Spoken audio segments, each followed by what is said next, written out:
Thank you, Mr. Nakiran Singh. When Mr. Nakiran Singh was speaking just now, there was one thing which was really alarming, especially for a person like me who's a lawyer, because he spoke about the different judgments which the Supreme Court has passed and how they're absolutely not being followed. So is it that there is some design, is it there is some pattern which others who is being awarded the death penalty, whose mercy petition is being rejected? I mean, these are the questions which he has raised before us, and they're extremely important questions because it just shows that when the state has certain design, they're going to do anything in their power to follow it. The next person whom we would like is Yug Mohit Chaudhary.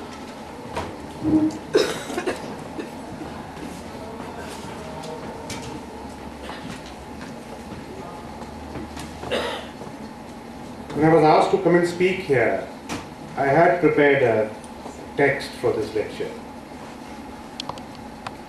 But hearing some of the comments in the opening session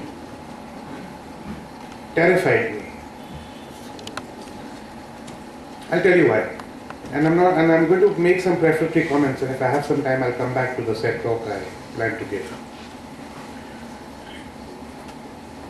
The impression that was communicated in the initial opening address was that we are at this particular moment in India, which is a product of work that has happened over the last 30 years.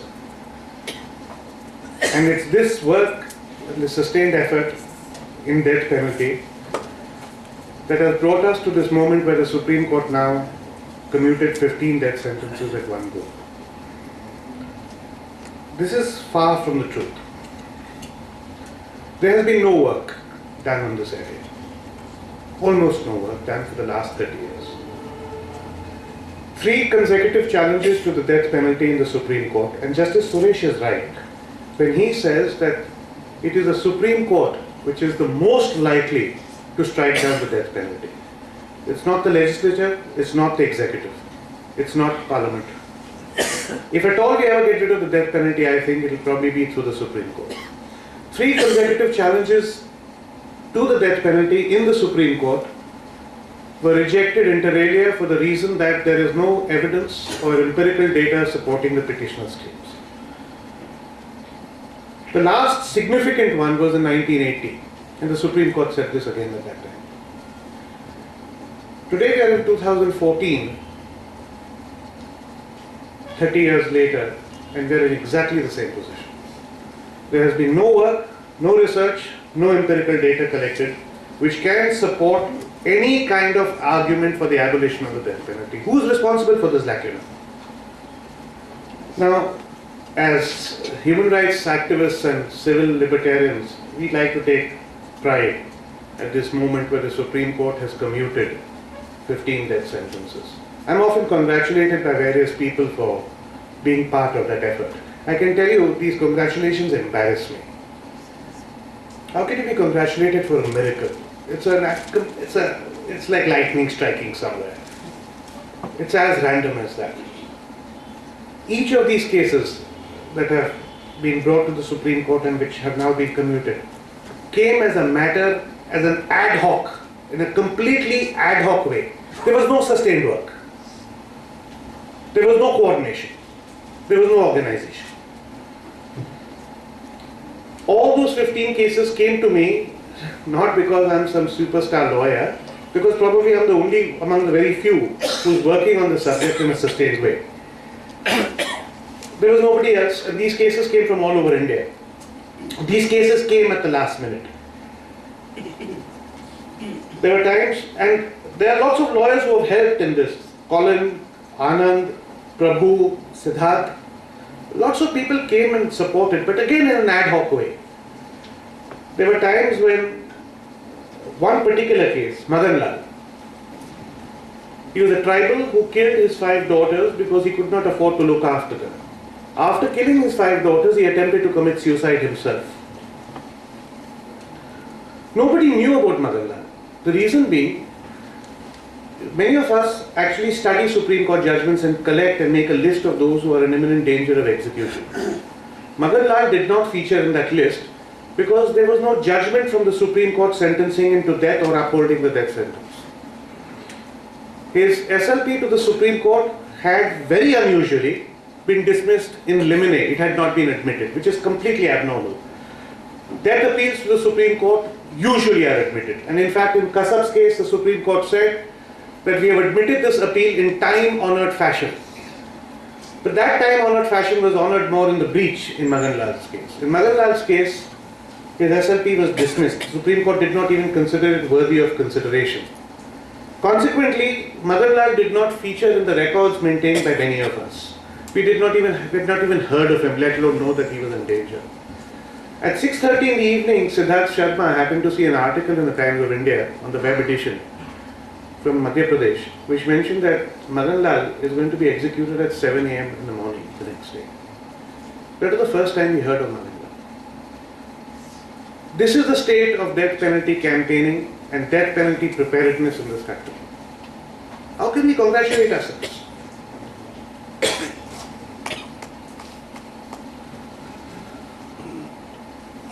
There are plenty of lawyers out there willing to help, and lawyers are important in this business, but lawyers can only get involved at a much later stage when the documents are ready, the family has been contacted, wakalatnamas have been obtained.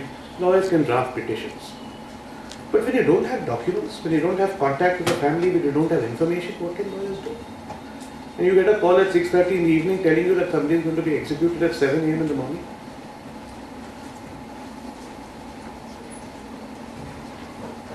This should never have been allowed to happen. It is an indictment of us all that this has happened. It's not happened once, it's happened many times. Out of these 15 cases, we had advance notice of the execution only in about 6 or 7 of them. In the balance 15, we got notice just a few days before or a day before. PUDR stepped up and agreed to be the petitioner. But even PUDR has very limited resources. What is PUDR going to do? How is PUDR going to get documents from Karnataka, from Madhya Pradesh, from Punjab and Haryana, from UP? There are death row prisoners all over this country. We talk of a death penalty, anti-death penalty movement. How many of them how many of us are in contact with them? We have such a large civil society movement in this country. All of us would say death penalty is wrong. Why don't we ever do anything about it? These are questions we really need to ask ourselves. Let us not fool ourselves into believing that there is a coordinated effort to fight for the abolition of the death penalty. That's far from the truth. The first case I took up, I'm a criminal lawyer practicing in Bombay. I had no experience with death penalty at all. I've been researching and talking and writing about it, but I had no prior litigation experience of death penalty. 2011, I come back from a holiday somewhere. I'm traveling home. I get a call from my colleague Siddharth telling me that the president has rejected the mercy petitions of Bhullar and Mahendranath Das, and they're due for execution in 3 or 4 days. So we decide to do something about it. But then we decide, just look at the constraints under which we're working. We can't help both. One is in Assam, the other is in Delhi. So we'll help one. We select which one. So we say Bhullar has got the backing of various political lobbies. Somebody or the other will come forward maybe to help Bhullar. Mahendranath Das is a truck driver in Assam. We'll take up Mahendranath Das's case. We start getting in touch with people in Assam. Nobody has heard of Mahendranath Das. Documents arrive. I start drafting a writ petition. I send it overnight. The execution is scheduled for the next day the day after that, scheduled at 6 a.m. for the day after. I send the documents. I receive the documents in the morning. I draft the petition. I send it by email. And arrange a flight to go to Guwahati. The government has sent there's no hangman in Guwahati. So the government sends an executive to Lucknow to bring the hangman from there. The hangman's train is pulling in around the same time that my flight arrives in Guwahati. The petition is ready, it's been filed, but it so happens there's no division bench sitting on that day. we moved the chief judge in chambers, asked for a division bench to be constituted. The division bench is constituted and the execution has stayed just a few hours before it was meant to occur. This is how ad hoc this has been. People think that India is close to abolition for the death penalty on the grounds that there have been so few executions in these years. It's true, there have been only 3 executions since 1998. More. From 1998 till today, there have been just 3 executions. There was Dhananjay Chatterjee in 2004, Afzal Guru, and then Kasab. Kasab and then Afzal Guru. 3 executions since 98. More people are killed by falling trees. Why should somebody work on the death penalty? The reason there have been so few executions is again a matter of pure chance. It's not as though the Supreme Court hasn't been sentencing people to death. It's just that we were lucky enough to have 3 abolitionist presidents who, despite being bound by the advice of cabinet, exercised what is often called a pocket vote and sat on those mercy petitions which they were obliged to reject as per the advice of cabinet. This happened for about 13 years, which explains why there were no executions for that period of time. It's not that India had become a more humane country. The march of civilization had finally caught us. None of that. It's not as though civil rights activists had stopped those executions for all those years, which is why there was no execution. It's not that either. Matter of pure chance.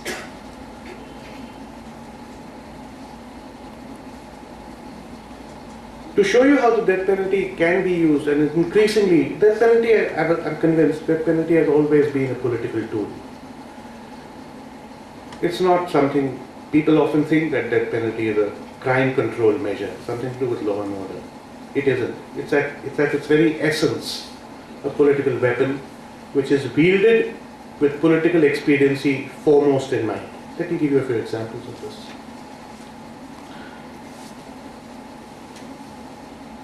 Large number of mercy petitions had been pending and gathering dust because, as I mentioned, 3 presidents were abolitionists in sentiment, and 2 of them refused to sign off on any of the files. The third, Pratibha Devi Patil, held firm for most of her tenure, but eventually had to give in at the end, and she rejected 5 mercy petitions.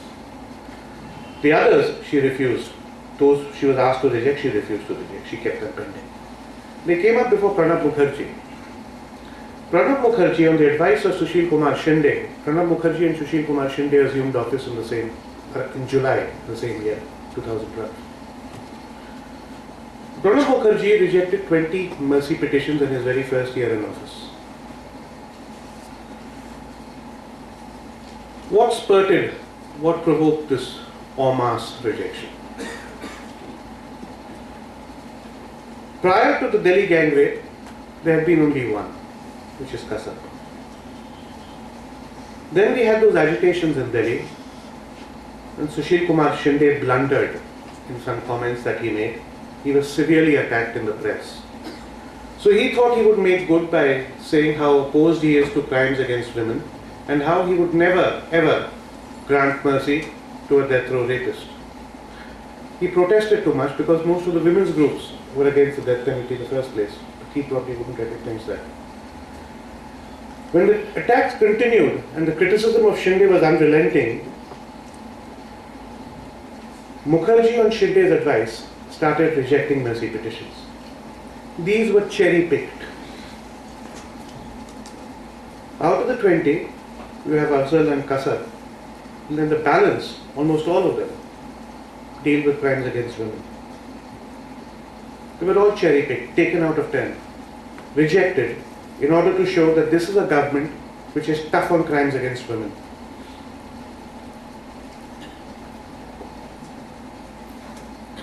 Immediately the aftermath of those Delhi protests, which happened during December-January 2012-13, when the criticisms of Shinde continued unabated, Saibana was taken up out of turn and his mercy petition was rejected. Now Saibana seemed to fit the bill. In order to show how tough you are on crimes against women, he couldn't have got a better scapegoat than Saibana. Tormented by suspicion about his spouse's infidelity, Saibanna had murdered his first wife, for which he was sentenced to life imprisonment. Whilst in jail, and then he came out on parole and married the daughter of a fellow convict. Went out on parole again after that, probably consummated the marriage. And then, when he came out on parole thereafter, there was a child with his wife, and he was told the child is his. Once again, he was plagued with suspicions that he had been cuckolded, that this child was not his, that his wife had been unfaithful to him. He became so tormented by these fears that he killed both his wife and daughter. He was tried under a charge of Section 303, which provides the mandatory death sentence. The charge of 303 says that when somebody already serving a life sentence commits murder again, he shall be sentenced to death. There will be no discretion. However, 303 had been struck down by the Supreme Court much before the first murder, much before the second murder, and 20 years before Saibanna was sentenced to death under Section 303. The charge of 303 did not exist on the statute books when it was framed against Saibanna, but he was sentenced to death nevertheless under that charge. The matter went to the High Court. The High Court confirmed the death sentence under 303. By now 25 years had passed since 303 had ceased to exist on the statute books. It went to the Supreme Court. The Supreme Court said that the trial court and the High Court had convicted Saibanna under Section 302, when in fact both of them had actually convicted Saibanna under Section 303. This case was ridden with errors at every stage, trial court, High Court, Supreme Court. It was so ridden with error that it wasn't too long after the Supreme Court confirmed Saibanna's death sentence that the Supreme Court itself admitted that Saibanna's case was wrongly decided. This happened for the first time in 2006 in Alok Nath Datta's case. In 2009 in Bariyat's case, the Supreme Court once again confirmed that Saibanna's case was wrongly decided. Saibanna's mercy petition was still pending at that time. Thereafter, 14 judges, including Justice Suresh, petitioned the President asking him to commute Saibanna's death sentence on the ground that the Supreme Court itself has admitted that Saibanna's death sentence was wrongly imposed on him. Now, by this time, Saibanna had spent 25 years in prison. 2 Supreme Court judgments had overruled the death sentence in his case. 14 eminent judges had petitioned the President pointing out that his was a case worthy of commutation. In fact, the death sentence on him, if executed, would represent one of the gravest miscarriages of justice in the history of independent India. All this was pointed out to the President. All this was pointed out to the Home Minister. And yet, when that crisis took place on the streets and the barbarians were at the gates of Rashtrapati Bhavan threatening to pull down that structure, the government panicked and it threw Saibanna to the wolves. It didn't care that his was a case which was wrongly decided, unworthy of the death sentence, as has been admitted by the Supreme Court itself. The government was willing to execute a man even though the court had declared that his sentence was wrongly imposed on him. There have been 3 people who have been wrongly sentenced to death in India and executed. And the courts have admitted these 3 cases. Surja Ram, Raoji Rao and Jita Singh. The government was willing to add a 4th to that list. Why? Political expediency. Nothing else, political expediency. Thereafter, the government went on an overdrive in rejecting mercy petitions. Each of these was again cherry-picked. I mentioned Madan Lal's case to you. There was another case from UP called Jafar Ali. Similar case as Madan Lal. He murdered his wife and 5 daughters because he was too poor, he couldn't afford to look after them. All the other cases, except the Veerappan Associates case, all of the other cases involved crimes against women.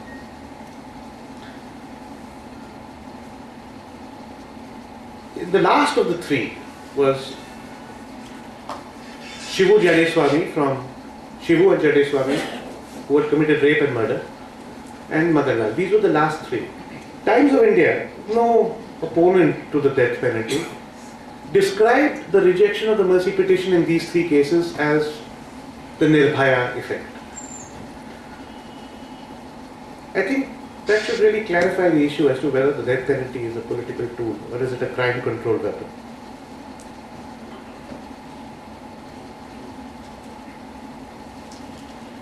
Let me give you one more example. We all know about Afzal, how long his mercy petition had been pending, how he was denied the right to move the court. In fact, in this present case, where 15 people's cases were before the Supreme Court continually referred to Afzal's case as that case from Jammu and Kashmir, and we should never let that happen again. Now, Afzal had a very pertinent, very strong claim for commutation because of the long pendency of his mercy petition, if for nothing else. Because there are grave doubts about the validity of the conviction in the first place. But that apart, simply because this case had been pending for so long, I have been part of cases where people with weaker claims than Afzal's, much weaker, have been commuted, where the delay has been much less than it was in Afzal's case. Those cases have been commuted. Afzal's delay was 7 years. We have had cases now where the delay has been 1 year, 2 years, 5 years, 6 years, which have been commuted. Afzal had a very, very good chance for having his death penalty commuted. Now, again, government had been put on the back foot by the BJP to show it was tough on crime. Every time there was an anniversary of the Parliament attack case, this issue was raked up about Afzal Guru. And eventually the government did, and it was Pranab Mukherjee once again. Now there is an interesting story about Pranab Mukherjee and Afzal Guru. When Pranab Mukherjee was the finance minister and he was campaigning for his presidency, he had come to Maharashtra to win the support of the political parties in Maharashtra. He had a meeting with Bal Thackeray, the Shiv Sena Supremo, and it was reported in the newspapers at that time that Bal Thackeray has agreed to support Mukherjee's candidature for presidency on the condition that Mukherjee swiftly dispatch Afzal Guru. And Mukherjee did just that. Unlike his predecessors, Mukherjee dispatched Afzal Guru. Now, Afzal Guru was killed and executed many years after the Parliament attack case. I find it difficult to understand how when somebody says that Afzal Guru was executed because of the Parliament attack case. Because if Afzal Guru had to be executed because of the Parliament attack case, just as Kasab was in fact executed because of the 2611 attacks at Bombay, there's no way around that. But Afzal was certainly not executed because of the Parliament attack case, because had he been so, it would have happened soon after the Parliament attack case, just as Kasab was executed soon after the Bombay attacks. The trial went on a day-to-day basis, the hearing in the High Court went on a day-to-day basis, the Supreme Court heard the matter on a day-to-day basis, and the President rejected the mercy petition in about a month and a half. Kasab was certainly executed because of the Bombay attacks. But that's not the case with Afzal Guru. Afzal Guru was not executed for any kind of attack on Parliament.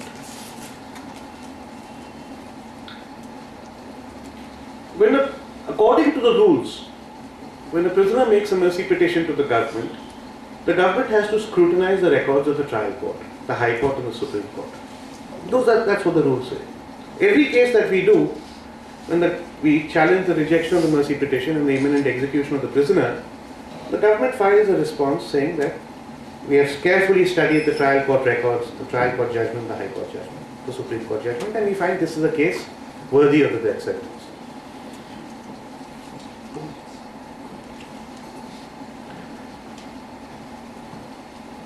In these 15 cases, we actually found out that this is not what is really happening. The government in 2 of these cases wrote to the Karnataka government to get a copy of the trial court judgment. In both these cases, the Karnataka government sent a copy of the trial court judgment. The Supreme Court Ministry of Home Affairs proceeded to decide the mercy petition without looking at the trial court judgment because they thought the trial court judgment was in Kannada. They had not even looked at it. The judgment was in fact in English. And then they filed an affidavit in the Supreme Court saying that we didn't consider the trial court judgment because it was in Kannada. In fact, there was no such trial court judgment in Kannada. The judgment which has been sent was in English and only one judgment had been written. And this happened in both the cases. So you can imagine the level of scrutiny that takes place.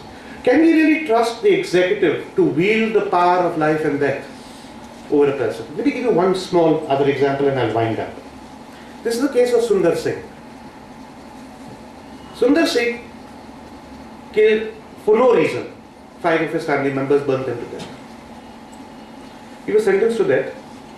Mercy petition was filed. While he was in jail, the jailers noticed, immediately after he was transferred to the jail, they noticed that he was showing signs of abnormal behavior. And they referred him to a psychiatrist who declared that he was schizophrenic. Now we don't know for how long Sundar Singh had been schizophrenic. He may well have been schizophrenic when the offence occurred. But of course he was represented on legal aid. There was no one to bring this up before the court. Now, thereafter the prison superintendent put him before a medical board which confirmed the diagnosis of the original doctor. And then the prison superintendent wrote a letter along with the report of the medical board and sent it to the state government. He also sent it to the central government because the mercy petition was pending before the central government. The central government rejected the mercy petition, saying that we are ready to execute an insane man. It's something no civilized country has done for 50 years. Now, we didn't know Sundar Singh was insane. The moment we heard these people are going to be executed, PUDR stepped forward, we filed a PIL, got an immediate stay on all these executions. And the delay in Sundar Singh's case was only about 2 years. Nothing at all really. We got a stay on execution. Harish and Siddharth, they decided we'll make the trip to Haridwar and further up to meet Sundar Singh and his family. They go there, they find out this man is mad. Now by the time we've already filed a petition in PUDR's name in the Supreme Court, the replies come from the state and central government to that PUDR petition asking for the commutation of Sundar Singh's death sentence. In the replies, neither the state government nor the central government mention the fact of his madness, insanity. They don't say that. Now, it was not mentioned in the PUDR petition because we didn't know it. But when the government replied to that petition, they ought to have put it on record before the court that this is a man who's been suffering from mental illness for many years. They didn't. Because we didn't, they didn't. And they were letting the Supreme Court decide this issue of whether his death sentence should be commuted or not in ignorance of the fact that 3 medical boards by that time had declared him to be insane and unfit to be executed. After Harish and Siddharth returned, we filed a petition, another petition in PUDR's name, pointing out these medical reports which the superintendent had given us. At which point the state government comes forward and files an affidavit and says it's true. The last medical board said he was unfit to be executed. The central government again filed an affidavit, but this time, again, not a single word about insanity. Are we capable? Is our executive capable? Are we willing to trust the executive with the power of life and death in these cases? Marut is glaring at me. I think I better wind up. Thank you very much.